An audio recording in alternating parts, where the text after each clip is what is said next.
ជុំរៀបសួរតោះនិយាយអំពីទី1គឺមន់រួចដាក់អំបិលបន្តិចចូលច្របល់ចូលគ្នាឲ្យម៉ត់រួចដាក់ចូលចៀនឲ្យជ្រៅរួចញ៉ាំចូលចិត្ត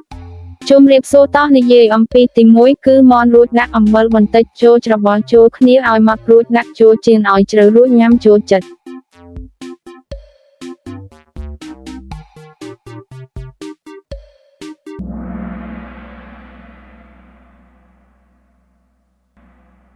តើអ្នកនឹងញ៉ាំអាហារនេះទេ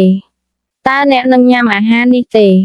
3 2 1 3 2 1ទី1គឺមន់រួចដាក់អំបិលបន្តិចចូលច្របល់ចូលគ្នាឲ្យម៉ត់រួចដាក់ចូលចៀនឲ្យជ្រៅរួចញ៉ាំចូលចិត្ត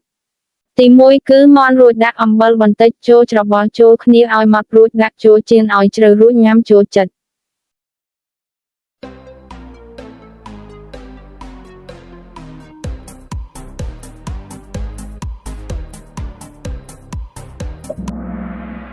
ដែលត្រូវបានរីករាយនឹងសំណួរអំពីទី1គឺមន់រួចដាក់អំបិលបន្តិចចូលច្របល់ចូលគ្នាឲ្យម៉ត់រួចដាក់ចូលចៀនឲ្យជ្រៅរួចញ៉ាំចូលចិត្ត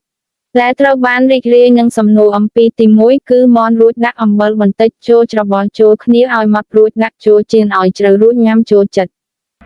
ជួបគ្នាពេលក្រោយហើយជួបគ្នាយឺត